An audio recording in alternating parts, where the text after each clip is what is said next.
They tried to erase me in a courtroom. That's what a declaration of unfit really is. It doesn't shout. It doesn't accuse loudly. It just quietly removes your power. My son stood in front of the judge and said I was no longer capable of managing my own affairs. His voice was steady, practiced. He didn't look at me once. Unfit. That word echoed differently in a room where I was the only black woman over 70. They had prepared a folder full of notes. Memory lapses. Confusion. Paranoia. Carefully chosen language. Clinical, and on the surface, almost harmless. But words become weapons inside a courtroom. I didn't react. I didn't cry. I sat straight, my hands folded in my lap, and I waited. Because in that setting, panic looks exactly like guilt. And I am not guilty of aging. The petition claimed I was vulnerable, that I was making financial mistakes and needed supervision. It said that guardianship would protect me.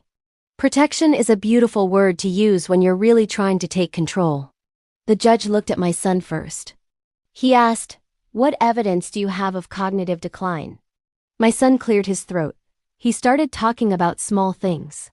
A misplaced receipt, a repeated story, a check written twice for the same bill. The kind of small things that happen when you've lived long enough to have 1,000 stories to tell, and a lifetime of transactions to manage. These were not signs of incompetence. They were signs of a long life lived fully. But he presented them as a pattern of decay, a slow crumbling of my mind. Then the judge turned his attention to me.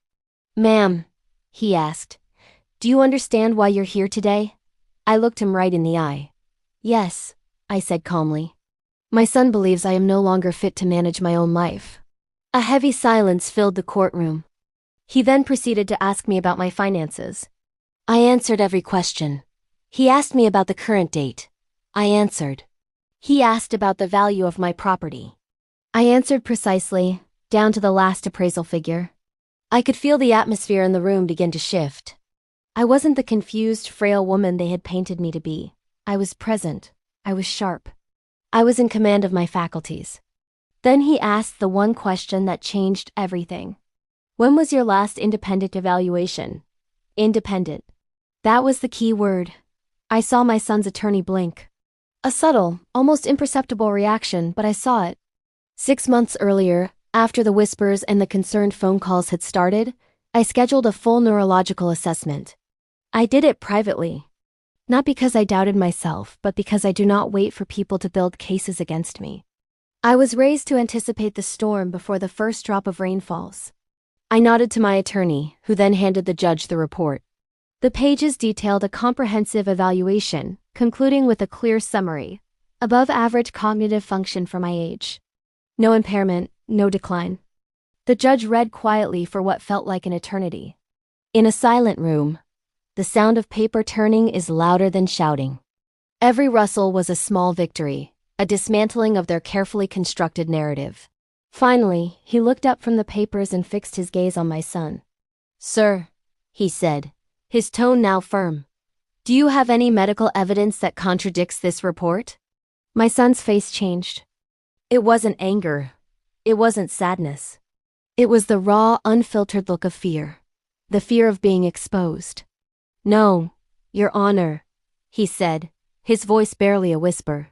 "The law is clear. A guardianship requires clear and convincing evidence, not suspicion. Not discomfort, not impatience with the slow pace of age. It requires proof, and they had none. Petition denied, the judge said. Just 2 words. Denied. It was the sound of my power returning to me, the sound of my life being handed back. But what mattered wasn't just the ruling.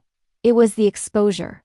Because once you attempt to declare someone unfit, you reveal something profound about yourself, about your own motives and your own character. Outside the courtroom, my son tried to speak to me. He started with, "We were just worried." Worried, that word again. Worried I might spend my own money in ways they didn't approve of. Worried I might live longer than they had planned for. Worried I might decide to change my will. I've learned that concern is often loud in private conversations, but goes silent when faced with facts in a court of law. What they didn't understand, what they completely misjudged, is this. Black women of my generation were raised in systems that underestimated us daily. It was the air we breathed. We learned to prepare for battles no one else saw coming. We learned to document everything. We learned to stay quiet and observe until the perfect moment to speak. They saw my age and my gray hair and they thought it had softened me. They were wrong. It sharpened me. It honed my instincts. That very night, I met with my attorney again. Not because I was angry or vengeful, because I was clear. We immediately reinforced my estate plan.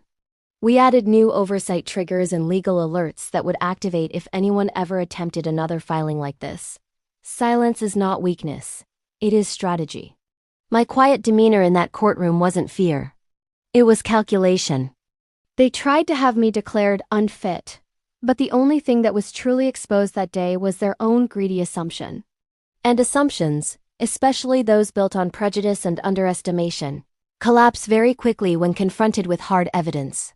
The most dangerous mistake you can ever make is believing the woman who has survived decades of being underestimated doesn't know exactly what you are trying to take from her. We see it coming from a mile away. Stories like this happen far more often than people are willing to admit, in quiet rooms and hushed conversations all over the country.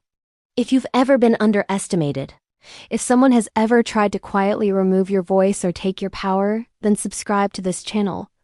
Because this is a space for the ones who refuse to disappear quietly, for the ones who know how to fight back.